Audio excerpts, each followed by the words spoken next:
Hello and welcome to Peaceful Rebellion, and welcome to Hello, it's me. what's your channel called? You've got a channel on YouTube? The Reiki journey. The Reiki Journey. Okay, I had so to think about that there. with Ian Robinson in the Reiki Journey. Definitely worthwhile looking at his channel, subscribing to it as well. So Ian, it's been I don't know how long since we had a chat, the last chat? Oh, about a year, maybe? Maybe a year, yeah. I was thinking, Maybe I about a wasn't year. sure, 6 months or more than that, yeah. Yeah, Yeah. yeah. So tell me, what have you been up to of late?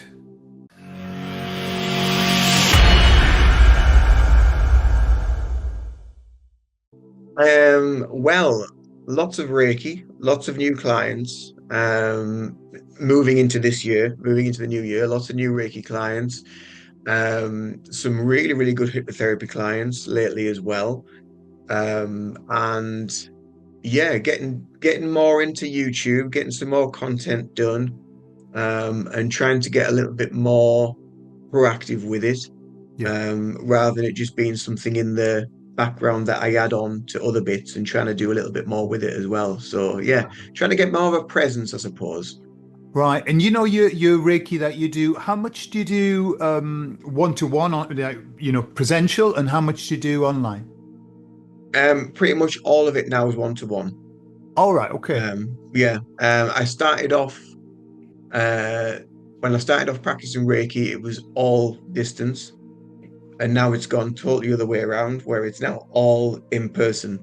I mean, I get the occasional one distance every now and again, but the majority of the time now it's all in person. And I think it's because people are looking for that human connection again, Yeah. rather than having some sort of technology involved in between, just that one-on-one connection with another person, another soul. Yeah. And I think people are getting a lot of benefit from that. Yeah. Do you find that you I mean, you obviously you'll advertise your business, but is it through word of mouth that you get more people coming to you?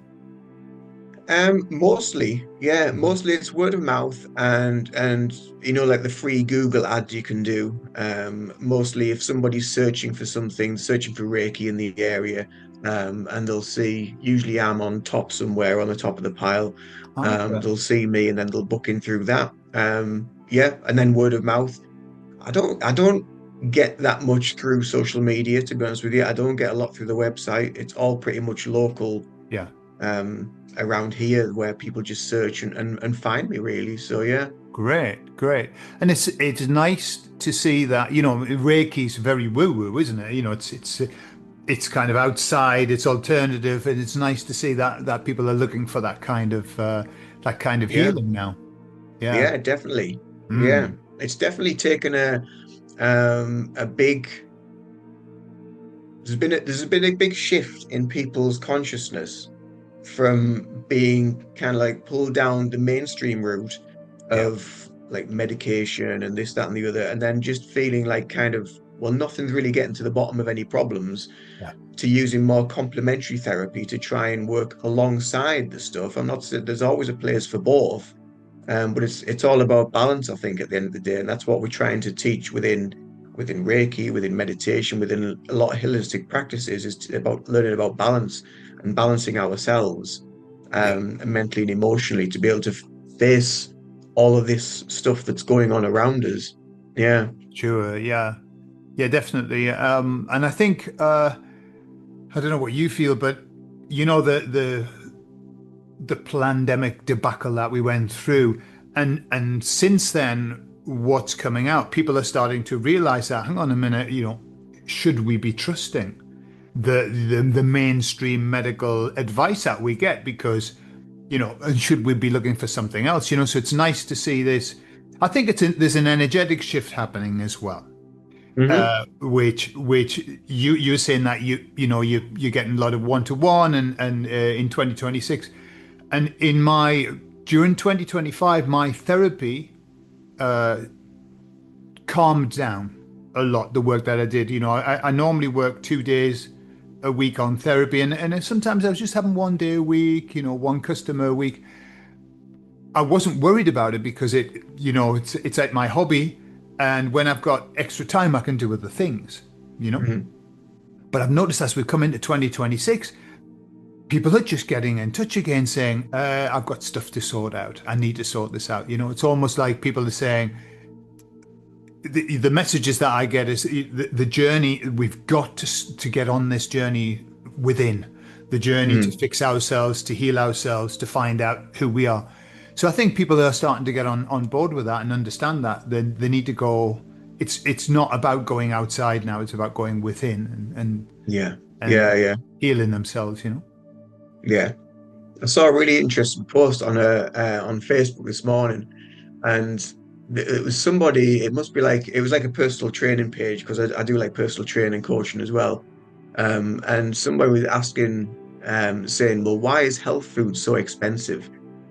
And I just thought a bit random. And so I just commented in and saying, well, because it's a lot easier for people to not look after themselves, to eat rather unhealthy food that's full of seed oils and processed stuff and sugars, to get people slightly dumbed down, a little bit addicted to things and not feel very at peace. It's very easy to control a population that aren't looking after themselves.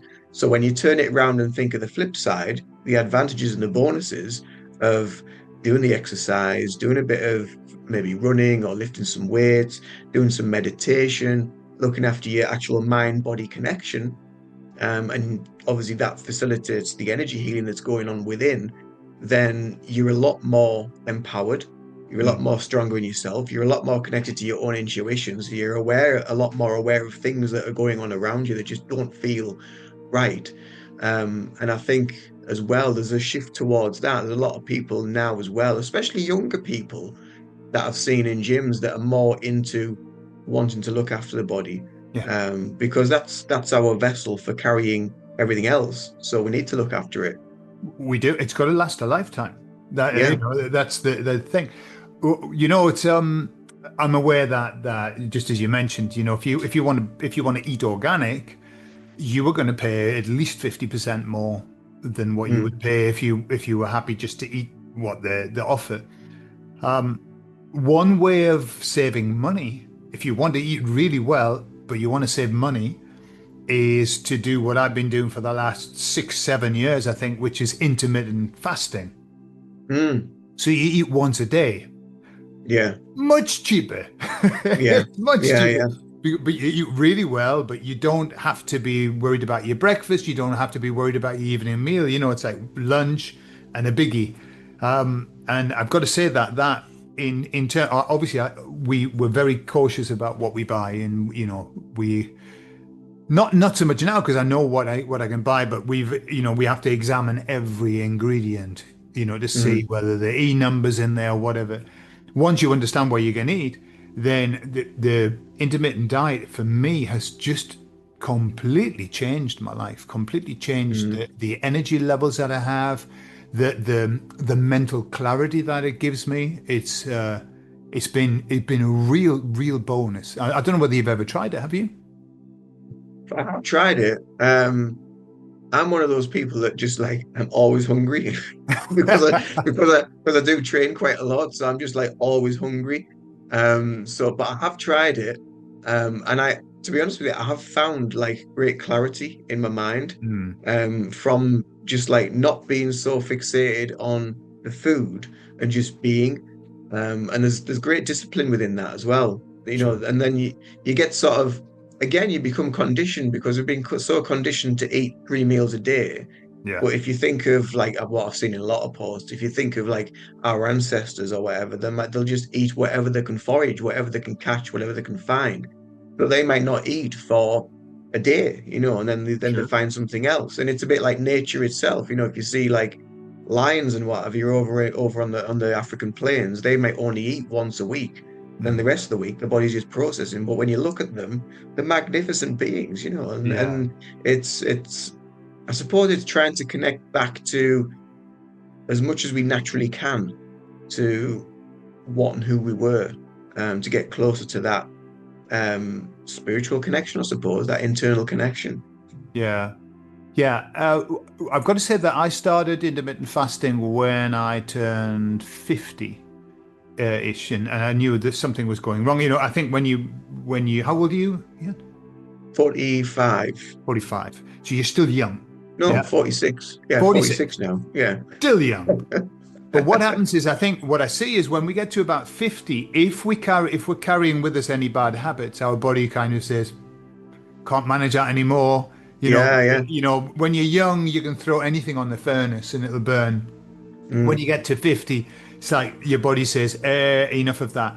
So I think for for me, I could do intermittent fasting at 50 because I just wasn't burning the same amount of food as I was when I was 20. And when I was 20, I just ate all of the time.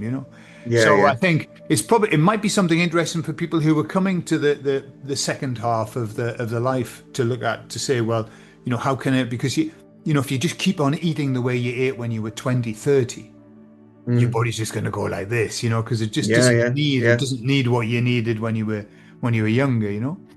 Um, yeah. I was going to ask you something as well. What's your take on? I mean, we've come flying into 2026, and it's just like the gates of hell have been opened. And it was always predicted astrologically we're coming into a very interesting time, and we've got all of this information that's coming out here. Yesterday, uh, he who used to be Prince Andrew supposedly was arrested, and stuff Mm. like that, and all the information about Epstein.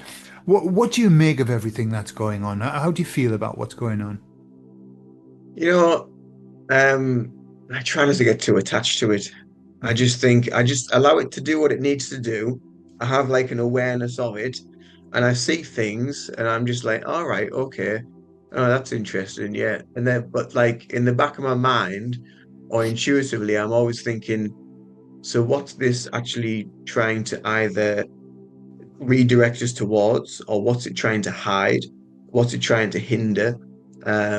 And I think a lot of it, I think we've learned a lot over the sort of like last 5, 6 years, where there's so much has been put out there, and so many have been kind of like herded into different avenues of belief, and we still have this sort of like this paradigm of two lots of people, where you get one lot which are still going with the narrative, but then we've got like another set of people now which are becoming kind of like a little bit more, um I don't know whether they would be awakened or enlightened, or maybe just a little bit more switched on, and they're starting to become more aware and think, hang on a minute, what's this about now?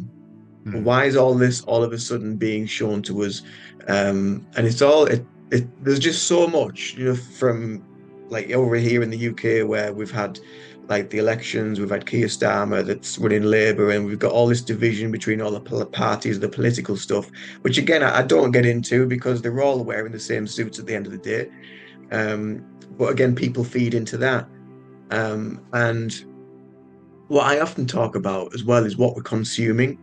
And sometimes I think people will just think what we're putting in our mouth, but I think what we're watching, what we're listening to, what we're feeling, the energy that is around us, it all has an effect on our mental, emotional, spiritual state. So it's not about, for me, it's not about sticking my head in the sand and just let my ass go in the air and just letting it all pass by and think, be all right, Um, but it's just having an awareness of it, having mhm, an openness to it, and going more with what I kind of like feel from it. And the majority of it is just it's just distraction. It's just mm, white noise, really. It's just distraction. mm, That it becomes. But I think when you throw enough stuff, you throw enough stones, it's like distraction, distraction, distraction, and it just pulls people into so many different um pigeonholes, and the people become so segmented into different beliefs and structures and what have you, that it's a really great hypnotic tool, that they use, the media. But it's great that a lot of people aren't falling for it as quickly now. mm. But it is still creating sort of like that little bit of argy-bargy of belief. Um, in I used the metaphor. I was talking about this on one of my lives the other day, and I used the metaphor about we were talking about the whole Epstein and this, that, and the other sort of stuff. And what I was kind of like visualizing in my mind's eye was, when you put, like, say, like you put a drop of blood in a piranha pond, and then the piranhas go and then they get all this sort of like energy and what have you.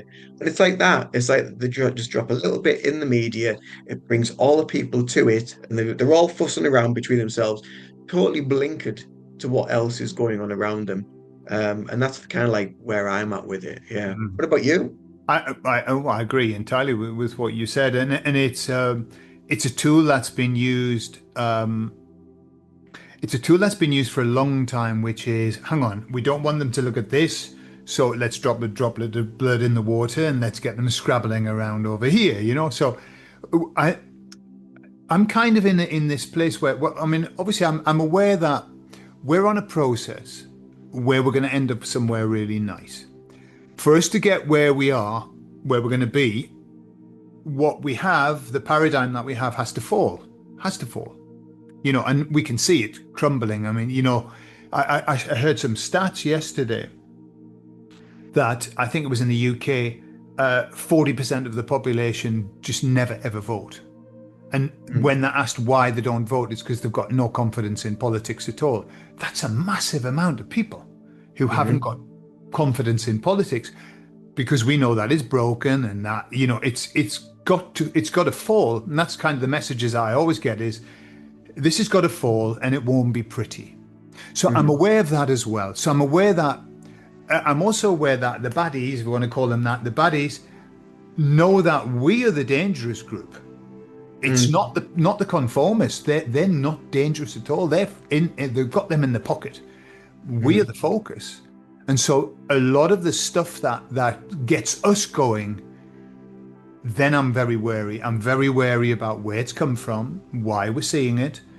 But I'm also at the same time understanding that maybe it's got to happen anyway. You know, maybe in the grand scheme of things, maybe they're being guided to do that, even though they think they're doing it for different reasons, because we've got to all wake up. Not all wake up. The people who need to wake up need to wake up. You know, so what's guaranteed? I mean, the Epstein fiasco is waking up a lot of people. You know, a massive amount of people. So it's kind of like, I've always said that the baddies are far better at waking people up than we have ever been. We are rubbish at it. Yeah. You know, all that we get is pushback, and people stop speaking to us, and they don't want to know or whatever. It's not our job. It's their job. Their job is to wake people up to how bad they are, you know? Yeah. It's like the old Buddhist saying that I often see, or I used to see quite a lot. I don't see it as much now, but it was, stop trying to calm the storm, calm yourself and the storm will pass. And seeing that in so many different situations over the last sort of like 10, 15, 20 years, Yeah. where people become so reacted by something, and it just feeds into it. It gives it the energy that it requires. The impetus is from the person, from the populace's energy. But if you calm that energy down, it doesn't. There's nothing there. Yeah. It's only from our own stress and our own reaction that it creates the force that it needs to move forward.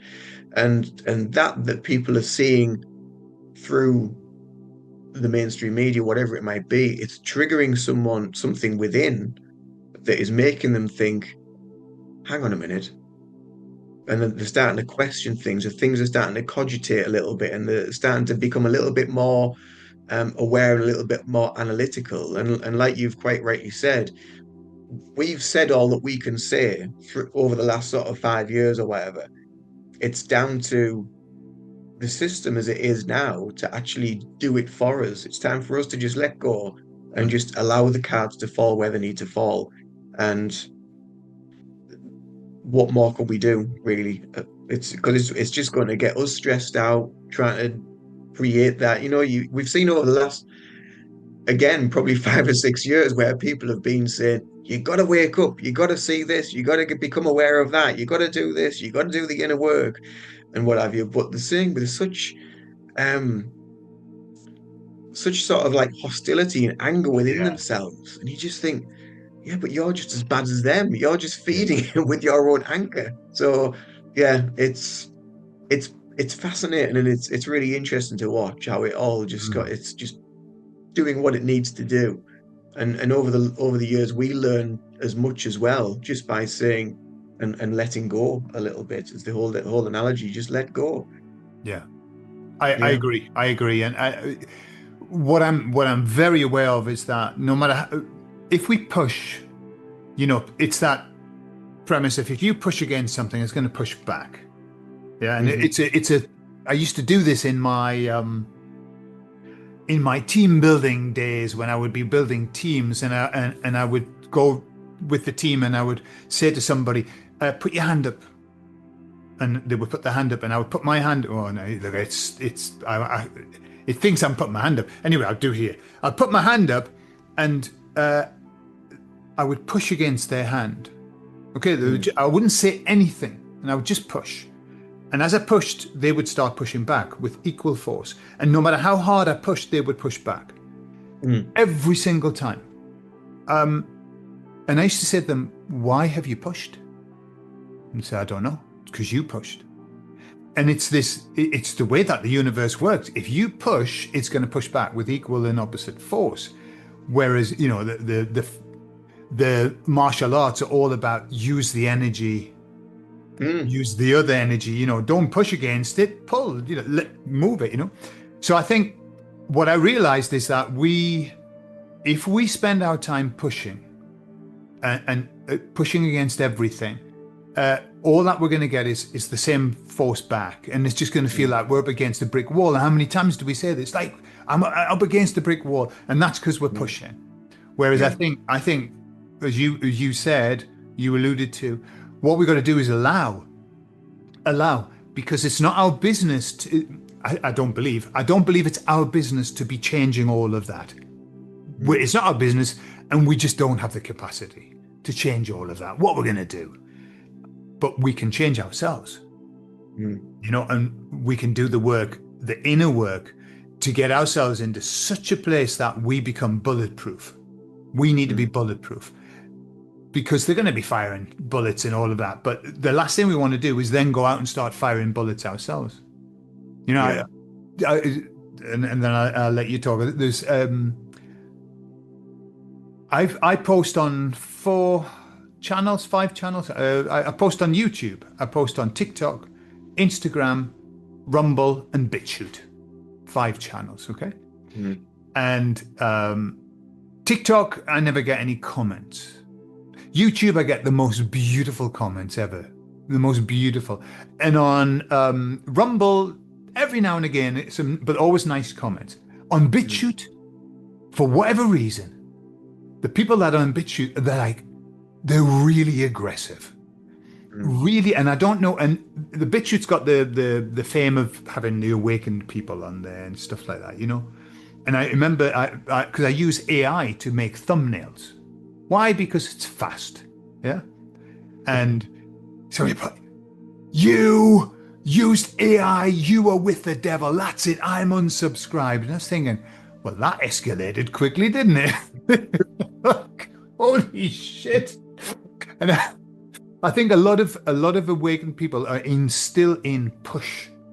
Like they're looking for. They just want to fight. And I think it's time that we stopped the fighting. Yeah. Started flowing a lot more.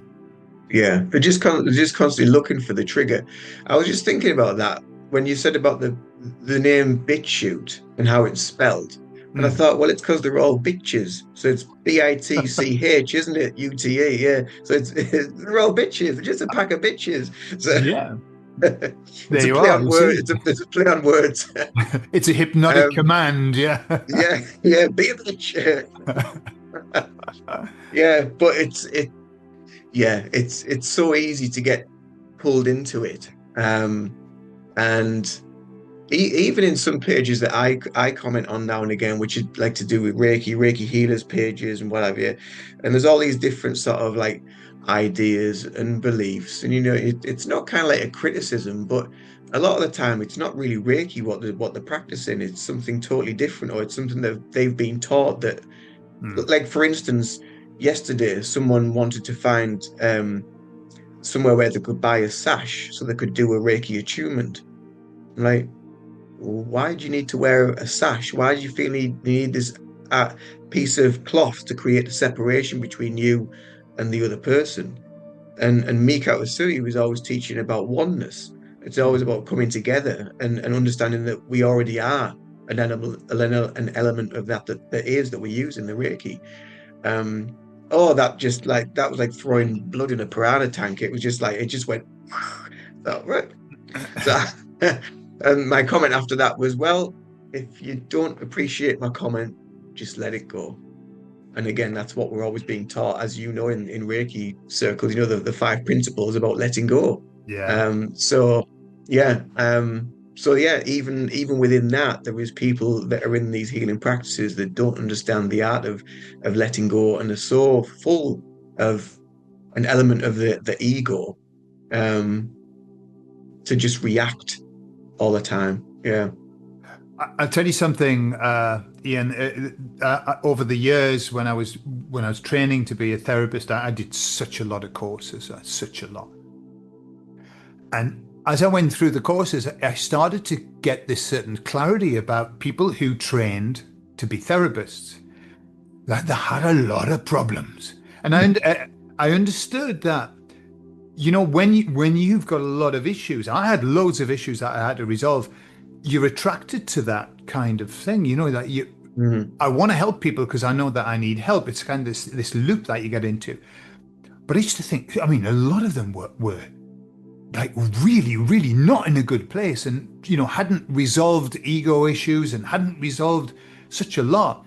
And I still find that to this day.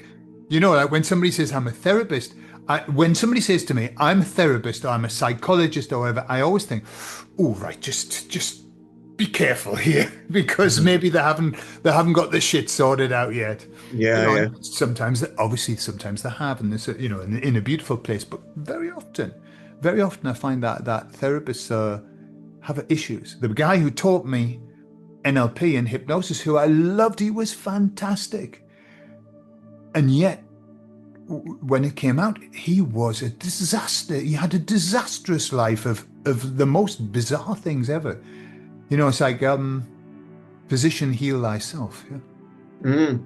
Yeah. It's interesting, isn't it? How although we're going to try and support and I suppose coach or help to heal somebody, um, but like you say, we've got to deal with our own like shit first before we start projecting that onto other people.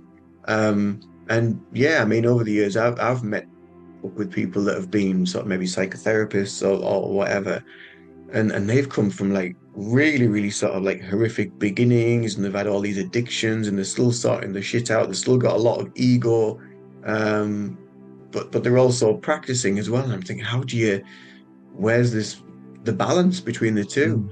Mm. It must be difficult. It must be really difficult for them, to also be able to, because I think a lot of like psychotherapists they tend to have like a supervisor as well, don't they? That they can sort of like offload to.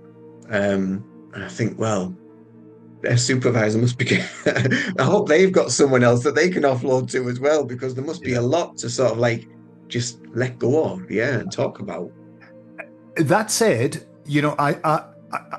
it's not a criticism because what I believe is the best therapists are the ones who've had a tough time, who have had to come through the same as you're coming through. Like, for example, for a lot of years, I've worked with ex-Jehovah's Witnesses because I am an ex-Jehovah's Witness as well. And I Yeah. know when they're telling me their stuff, I know where they are. I know where they've been. I know what they're going Mm, through. yeah. And lots of times they say to me, I've been with other therapists who don't know anything about Jehovah's Witnesses, and it doesn't work because they don't understand what I'm saying. Yeah. And Yeah. it's the same as, if you've walked in the moccasins of somebody. So I think it serves you tremendously if you have had mega issues, if you've had addiction issues, if you've had whatever. And you become a therapist. Fantastic, because you Mm. understand where people are. You know where they are. But you've also got to get that sorted. Mm. Yeah, absolutely. It's that relatability, and that's what draws people to you because you've instantly got that connection. So the majority of my people that I work with, it's some sort of like mental health. So it's usually anxiety, depression, things like that. That usually people that usually come to me. And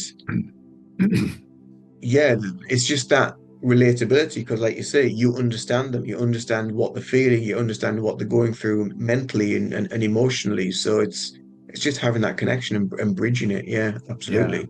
yeah. Yeah, I was going to ask you about because you studied hypnosis with our hypnosis group, yeah, yeah, yeah, yeah. and you've been using it. How long have you been using hypnosis now? Oh, crikey. Few years, I think now. Must be maybe Yeah, few years, 3 years or maybe something. maybe 3 years. Yeah. Yeah. Um, How have you found it? How have you found your hypnosis evolving as you've used it? Have you kind of molded it into something that's more you? yeah, I've molded it. What I've found really effective and what I've found really good for how I work is I've molded EFT into it as well. Right. So I use a little bit of EFT at the beginning of a hypnotherapy session, and then I'll do the hypnotherapy session in the middle, and I'll do the EFT at the end. And the difference, like on because obviously when you do EFT, you do like the SUD scale, Uh-huh. which is the subjective units of disorder scale or whatever it's called, and at the beginning, they're usually maybe like seven, eight, nine. They're quite high. You do the hypnotherapy, you do all that inner work, you let them do whatever they need to do within that space. And then you do the EFT at the end, and it's like two or three. It's come so far down the scale. Yeah. Even when I do EFT alongside Reiki, I call it like a Reiki sandwich. So I'll do Reiki in the middle, I do EFT either side, and the difference is just it's just amazing. But one of the most recent hypnotherapy clients that I had, she had not claustrophobia, claustrophobia. Because she had this fear of being enclosed, being locked in, and in so beforehand we had like a bit. I always have like a bit of a discussion, maybe about a week and a half beforehand, so I can kind of like formulate what I'm going to Sure. do and how I'm going to work through it and what have you. Um, and it was the first time I'd ever dealt with anything like this, and I'm thinking, right, what am I going to do with this? So like I was thinking of just cogitating with all these different things, and then it just sort of like the ideas just flowed. It's like the information just came flowing through me, whether it was sort of like channeling it or whatever, but the information just came through. Um, and we did the EFT session, we did the hypnotherapy session, we finished with the EFT. And the reason why the lady wanted the session was because she had to go and have an MRI, Right. which was Yeah. like the worst case scenario for her because she's in this tube, this tunnel, and what have you. And so she wanted something to be able to deal with that. And she didn't, when she went to go, she thought she was going to feel scared and anxious and frightened. But she got there, she went in the tunnel, she had no feelings of anxiety whatsoever. She came back out. She wrote me a really, really amazing review for the effects that the effect that she didn't have because nothing, nothing happened. There was no Sure. anxiousness or anything. Um, and I was just like, wow, it just like blew me away. Just the effectiveness of just using that EFT session. I think at the beginning, it just gives you kind of like an anchor to work around Yeah. in the hypnosis session. And Yeah. then you add your other little sort of like subliminal things within there to guide them into where they need to be. And then working at the end of it, and just everything's just calmed down, everything's subdued, Yeah. everything's more controlled, and so much easier for them to be able to deal with. And yeah, they couldn't believe the change, but obviously they never felt anything. Hmm. But they just felt it just went smoothly. Everything just went so smoothly for them, and I was just like, yes, get in, Beautiful. wonderful, yeah. Beautiful. Yeah. And it's interesting that you say that because yeah, I think I did an EFT course. I don't know whether I published it. I must work on. I've got loads of courses I haven't published. Very bad. And so what I do is very much like you. I do EFT, and then there's a. I don't know whether you do this with EFT. You know, we've got our tapping points. Mm, What I do is once we've done a few rounds, then I get them to massage these two spots like this and close their eyes. Well, EFT mm, is really hypnotic anyway. It's a hypnotic mm, induction. You know, you're kind of mm, out of your body a little bit. So I just get them to be. I say, just close your eyes and just massage those, and you don't have to listen to what I'm saying. Then I just talk to them hypnotically. And mm, then when we finish, we do another round, and then I'll do that again, and it works a treat. It's like, because EFT is fab. It's just one of the most beautiful techniques. But when you combine it with hypnosis, and you can see this, even as you were talking about this calmness that mm, comes, and mm. you can say stuff that perhaps in EFT you can say that as well, but it's like it really hits home. So yeah, Yeah, nice technique, nice yeah. technique. And how often, obviously, when you're doing Reiki, do you combine hypnosis with that as well? Sometimes I'll use sort of a hypnotic technique or a hypnosis sort of like guiding voice, just to take if they're quite a little bit uptight, or maybe it's the first treatment. Yeah, I'll use like a few techniques just to sort of like guide them down, follow the breathing, and just imagine that breath just relaxing you deeper and deeper, and just get quieter and quieter, and just follow your breathing, and then just go into the Reiki treatment and just allow them to just relax. And one of the best responses to somebody that I had after the like little hypnotic sort of introduction into the Reiki treatment, we got to the end, and I at the end of the sessions, I sort of like touched the knees, and I just struck my hands down to the feet, and I just asked them to just become more aware of the breath. Just take a few nice deep breaths in, and just imagine a white light moving through your body, keeping that sense of relaxation and what have you. And then eventually I'll sort of like bring them round and what have you, and they open the eyes. And one of the best responses to one of my clients was like, I don't know what just happened, but I feel amazing. And I'm just like, that's what we're looking for. Like, and the absolutely. thing is as well, you don't need to understand it. You don't need to be able to explain it. Just allow it. Just be open to it and allow it, and Yeah. just let go. Again, it's that letting go. Yeah, yeah, absolutely. I take the biggest compliment I take is when people come out of hypnosis, and it happens such a lot. They open their eyes and they say, "Wow, that's Mm, it. That's that's it. all that we need to hear. A wow. Yeah. I'm very happy with a wow. You don't need to, explain. And sometimes they can't explain what went on, but as long as it's impactful for them, Yeah. Mm. I did a hypnosis. This is a really good question to you, actually, because I did a hypnosis session probably about a year or so ago now with one of my Reiki students, and she wanted to try a past life regression. Yeah. So we did the past life regression, which was really good. She was very, very visual and what have you. And then, when you go to the higher self, Mm. and you go in the elevator, well, she went in the elevator, the door closed, but there was somebody else in the elevator with her when she closed the door, and it was this sort of like big hairy creature was in there. Dear It didn't me. feel threatening or anything. So she went up and then went to meet the higher self. We talked to the higher self, answered all the questions, and then we came to go back into the elevator to come back down. And she was like, "I can't go in there yet. There's still something else I need to do here." And I said, "Oh." So, but for me, I was like, "Well, come on, it's time to get back in the elevator. We need to go. We need to. We need to go back. That's my script." And it was that point that I thought I've got to let go of the script. Mm. It was that told me I've just got to go with where they need to go, and just let them experience what they need to experience, and Yeah. just come back when they're ready. So that was a really, really big lesson for me, and that's something that you said in your course was it's good to use as sort of a framework, but Yeah. once you get used to it, just let go of it. Absolutely, and it's these things that happen really are the gifts that you're given, because if everybody just followed your script, it would be really boring. But also, you wouldn't learn. And it's when I just recently I did a thing with Gary in between lives, and I said, and it got, you know, took him to this place, and he said, "Oh, I'm not allowed. I'm not allowed to go in." And I've had it before, you know, and I remember the first time I just thought, shit, what am I going to do? He's not allowed. This is terrible.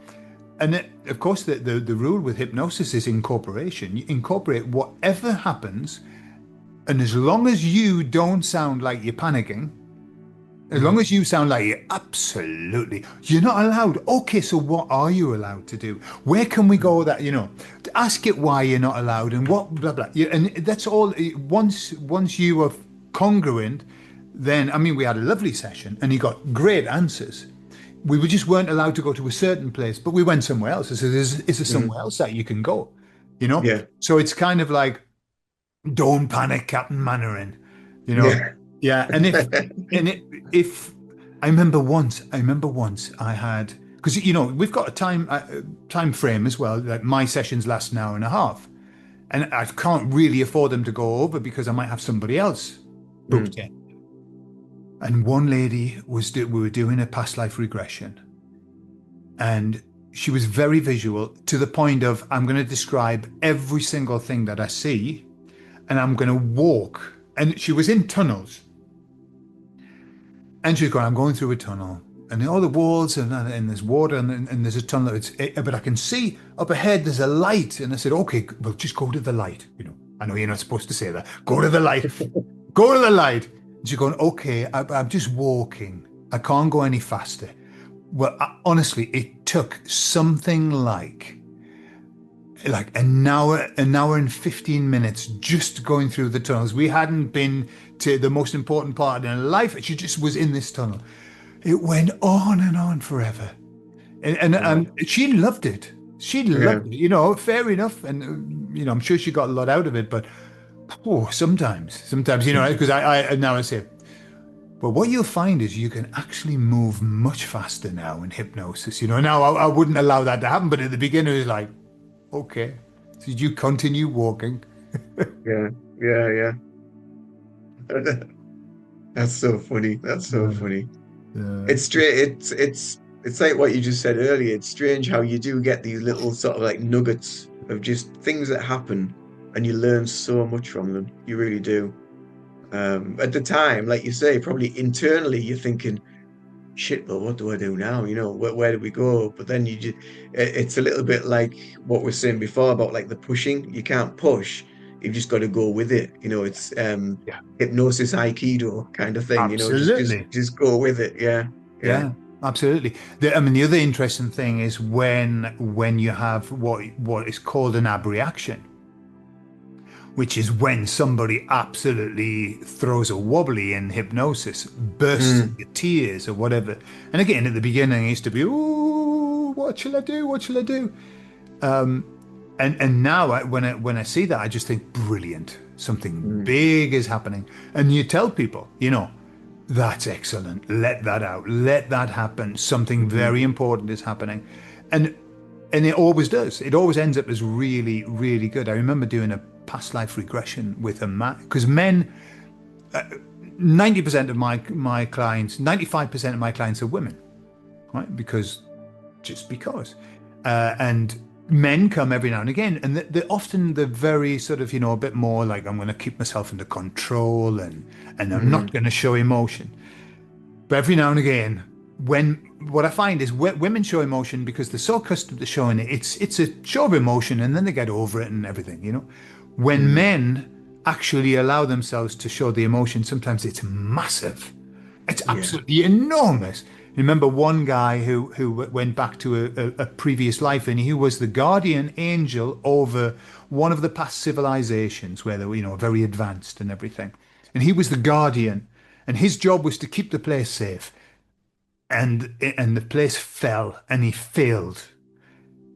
He started to cry, and it was the most enormous thing ever. He was weeping and weeping for like 10 minutes. It was incredible. But it's like, you need to let that go. You know, when people are letting go of this emotion, it's like, excellent. Let that out. Let that out. You're going to feel a lot better afterwards, you know. Do you think that all of these emotions, when we take people's, I know we've talked about our thoughts on past lives regressions before, but do you think when people are going to this place, whether it might be like Egypt or Sumerian or whatever, some ancient civilization, they're going to this place, they've come across this emotion, they're letting it all go.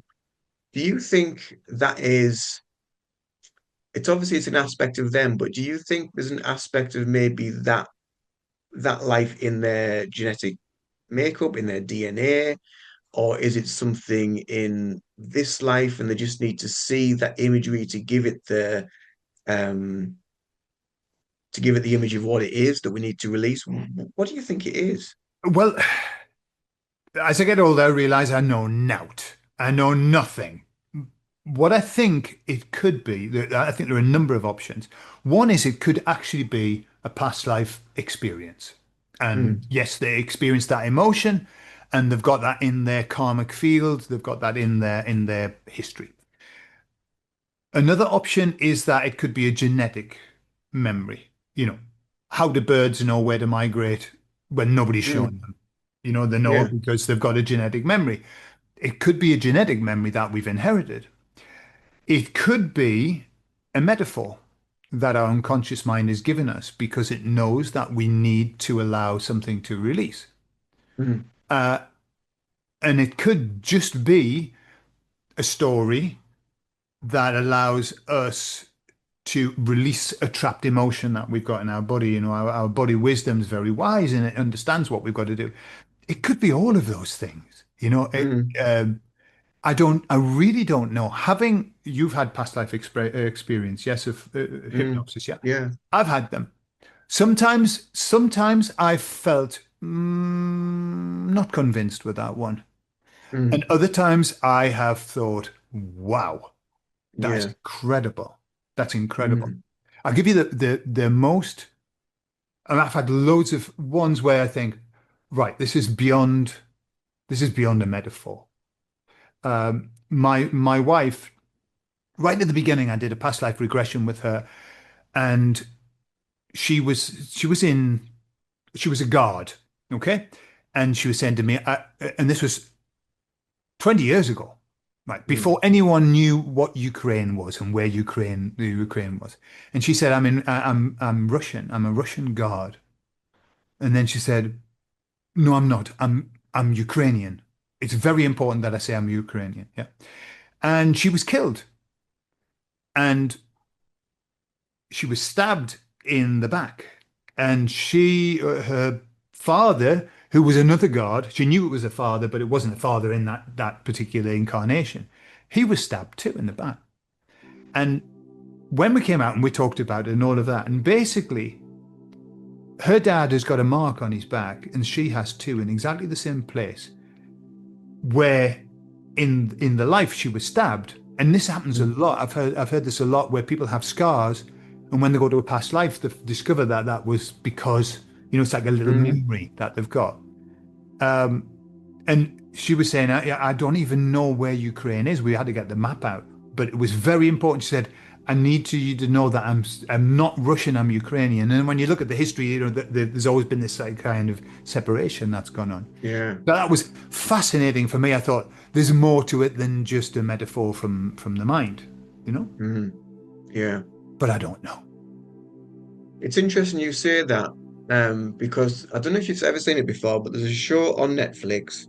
I know Netflix, stay away from Netflix, but there is a show on Netflix called Surviving Death.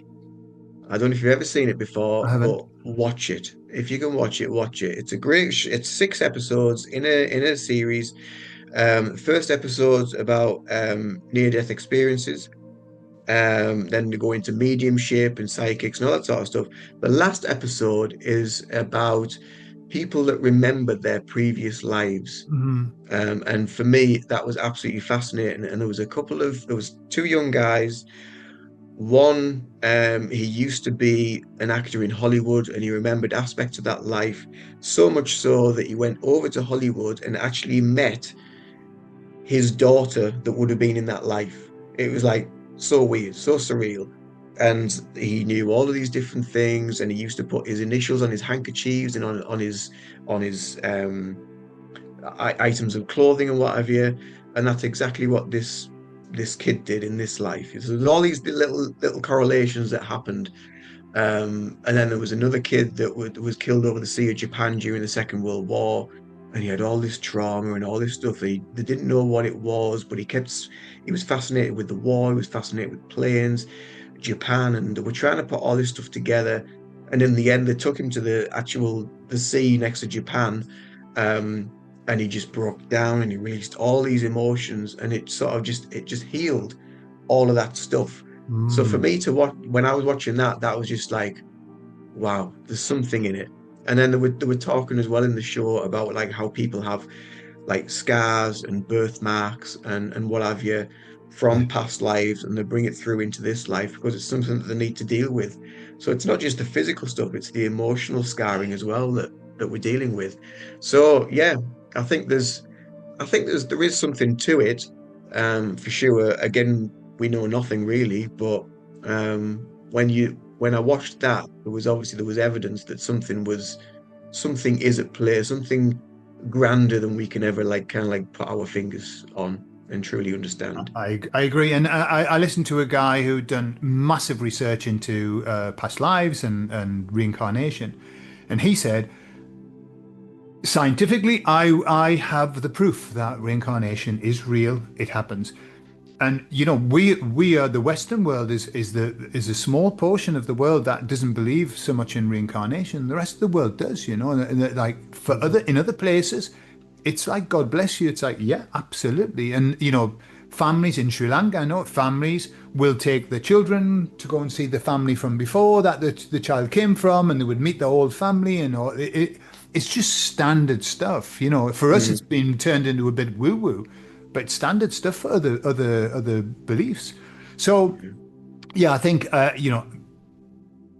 in my heart of hearts, I know that we've been here a lot of times. In my heart of hearts, I know that we've come back a lot of times, and that maybe I've heard Dolores Cannon used to say we can, when we're on the other side, we can take impressions from lives rather than having to live them. We get the impression and we learn from that. And she said, so lots of people who've had, they say I've had this life, it isn't necessarily that they've lived it, that they've actually taken on the impression and learned from it. I don't know. Who knows? Yeah. But bloody hell, some of the experiences that I've had have been very real, and some of the experiences I've facilitated have been incredibly real with massive emotion. So, the emotion, you can't fake emotion. It's either there or it isn't there. Yeah. It's either there or it isn't there. Yeah. Listen, Ian, we've been chatting for an hour. I think that's probably enough for our audience. I know. Time's just flowing, hasn't it? It's just absolutely. Blink of an eye. Thank you so much for spending time and chatting, and it's been really interesting, and we'll get together again. Let's not leave it a year this time. No, yeah, definitely sooner. Yes. Yeah. All right, sir. And I wish you every luck with your business and your Reiki and your therapies and everything. And I'll put your links in the video. Yeah. Same here over on my channel as well, for you. So thank you very much, Gordon. And we'll see you again very soon. Speak to you soon. Take care. All right. Take care.